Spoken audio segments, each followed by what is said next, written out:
Now in this video I'll start proportion. So in my previous class I had taught you about ratio. दो quantity को is to के form में express कर रहे थे. This is pronounced as is to. Now what is proportion? If we'll compare two ratios, then that is proportion. For example, 1:3 को हम लिख सकते हैं 1/3 एंड 3:9 को भी हम लिख सकते हैं 3/9. लोएस्ट टर्म में 1/3 ही आ रहा है.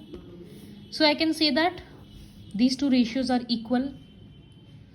So I can write these two ratios as 1:3. Then I'll give the sign of proportionality 3:9. So ये proportion होता है जहाँ पर दो रेशियो रहता है और इस साइन को प्रोपोर्शनलिटी का साइन बोलते हैं. तो इसमें क्लियरली 4 टर्म्स हैं. First term, second term, third term and fourth term. The last two terms are called extremes. So here 1 and 9. These two terms are called extremes. And the other two terms, the middle ones, are called means. तो इसी तरह से बहुत सारा ratio लिख सकते हैं, sorry proportion लिख सकते हैं. जैसे 27:36 proportional to 63:84. तो यहाँ पर 27 and 84 एक्सट्रीम्स होगा और ये जो मिडिल वाला नंबर्स है ये दोनों मीन्स होगा. तो ऐसे हर किसी नंबर को प्रोपोर्शन में नहीं लिख सकता. प्रोपोर्शन में लिखने के लिए एक कंडीशन सेटिस्फाई करना पड़ता है and the condition is product of extremes equals to product of means. मतलब इस केस में अगर देखें तो प्रोडक्ट ऑफ एक्सट्रीम्स में क्या होगा, 1 × 9 आ रहा है और प्रोडक्ट ऑफ मीन्स कैलकुलेट करेंगे तो 3 × 3 9 हो रहा है. दोनों का प्रोडक्ट सेम है ना, इस वजह से ये प्रोपोर्शन में है. अब जैसे यहाँ पर 27 × 84 करेंगे so the answer will be 2268 और 36 × 63 करेंगे तो भी आंसर आ रहा है 2268.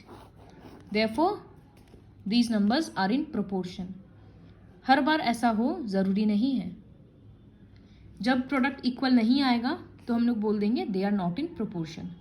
एक्सरसाइज करेंगे तो और समझ में आएगा. फिर प्रोपोर्शन को एक जनरल टर्म में लिखा जाता है नंबर्स बिना यूज़ किए. सो A:B proportional to C:D. तो here A and D are called extremes. ये दोनों एक्सट्रीम्स है and B and C means है. तो प्रोडक्ट के लिए हम क्या बोले, A × D equals to B × C. तो MCQ में ये भी एक क्राइटेरिया एक ऑप्शन में आ जाएगा, AD इक्वल्स टू BC. ये होता है प्रोपोर्शन में.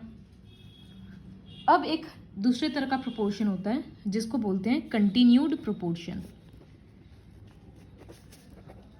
कंटिन्यूड प्रोपोर्शन में एक्चुअली 3 नंबर होता है बस. फॉर एग्जाम्पल 2,8,16 सॉरी 4,8,16 ये कंटिन्यूड प्रोपोर्शन में है. तो इसमें इसका मतलब होता है कि ये जो बीच का नंबर है ना वो 2 बार लिखा जा रहा है. तो 4,8,8,16 ये मतलब होता है. तो जब इस तरह से 3 नंबर रहेगा और कंटिन्यूड प्रोपोर्शन वर्ड रहेगा तो वो समझ जाना होगा कि मिडिल वाला नंबर रिपीट होगा. फिर तो हम लोग चेक कर सकते हैं product of extremes and product of means. So this is continued proportion. इसमें जो बीच वाला नंबर होता है उसको मीन प्रोपोर्शन बोलते हैं. इसको भी एक जनरल टर्म में अगर लिखेंगे तो A, B, C अगर कंटिन्यूड प्रोपोर्शन में है तो इसको नॉर्मली हम लोग ऐसे लिख सकते हैं A is to B proportional to B को रिपीट करना है तो B is to C। यहाँ पर B को बोला जाता है मीन प्रोपोर्शन एंड C को बोला जाता है third proportion. So a lot of terms are new, so you have to memorize the terms. Mean proportion and third proportion. Everything is written in your book, so just go through the theory once. See, continued proportion, mean proportion, third proportion. Now we'll start the exercise. So coming to the first question, first और second question एक ही है, in fact third question भी एक ही है। तो I will show you 1 or 2 sums. Like first one, are 12, 18, 8, 12 in proportion? So I will start the exercise.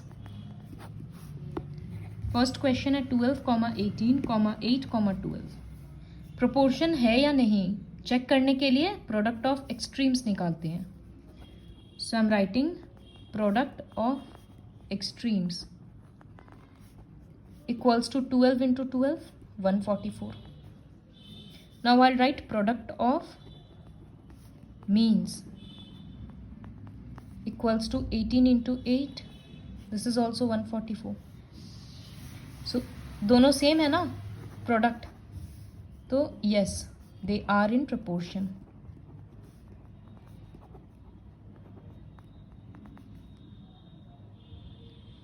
तो इसी तरह से चेक करना है। क्वेश्चन नंबर 2 है determine if they are in proportion, तो जिसमें प्रोडक्ट इक्वल आएगा उसमें होगा, अदरवाइज नहीं होगा। जैसे सेकंड क्वेश्चन करेंगे, अगर 6, 10, 18, 35, सो प्रोडक्ट ऑफ एक्सट्रीम्स में क्या होगा? 35 इंटू 6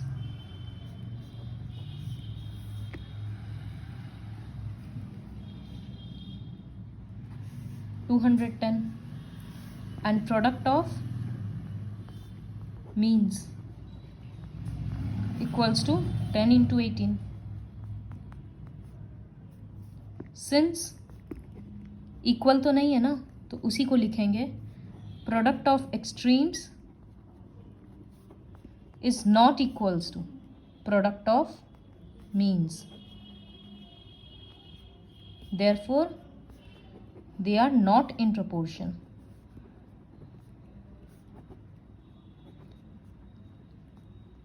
तो इस तरह से सारा क्वेश्चन के लिए चेक करना होगा। जब जब आंसर सेम आएगा तो they are in proportion, otherwise they are not. Question 3 में वेरीफाई करना है, इसका मतलब दिखाना है कि वैल्यूज इक्वल है। Now coming to the next question, question number 4। First 3 terms दे दिया प्रोपोर्शन का, you have to find the fourth term. It's very easy, जो टर्म नहीं पता उसको x ले लेते हैं। So let the fourth term be x। Now first 3 terms क्या है? 9 is to 8, फिर प्रोपोर्शनल का साइन देंगे, 54 is to x। According to problem product of extremes मतलब 9 into x equals to 8 into 54। Now I take the 9 in the denominator. X के साथ का number है मल्टीप्लाइड फॉर्म में, तो वो नीचे जाएगा। डिवाइड करेंगे, मल्टीप्लाई करेंगे, एक्स का आंसर आ जाएगा। So like this you have to do.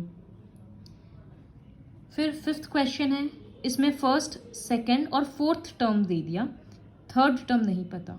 So let the 3rd term be x। See I write it for you.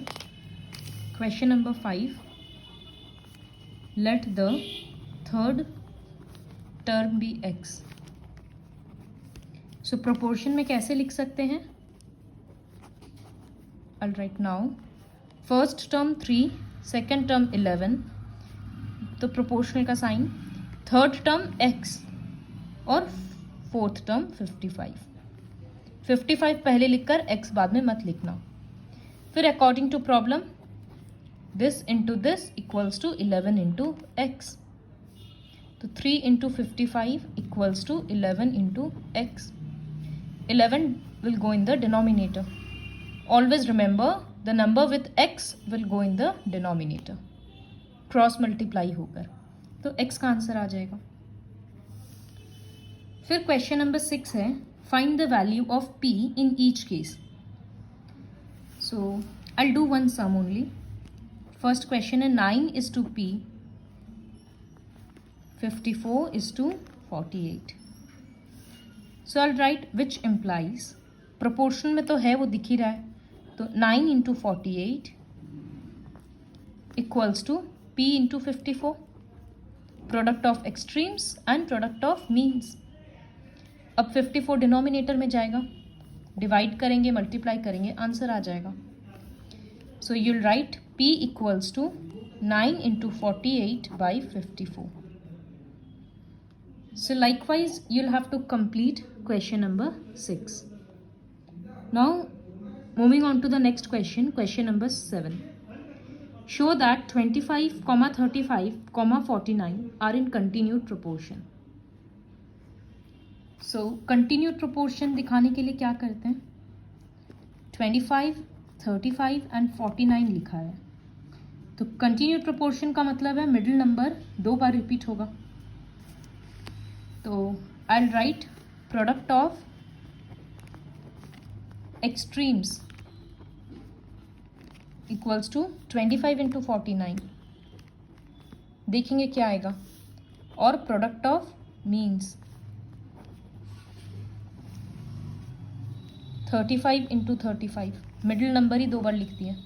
इसको ऐसे लिखा जा सकता है अगर कंफ्यूजन अवॉइड करना हो तो, 35 को 2 बार लिख दिया।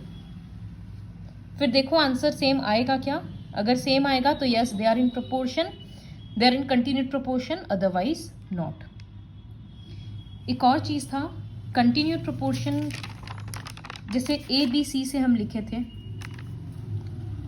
तो जैसे यहाँ पर एक जनरल टर्म आया A D equals to B C, ठीक उसी तरह से A comma B comma C अगर कंटिन्यूड प्रोपोर्शन में है तो इसको इस तरह से लिखा जा सकता है।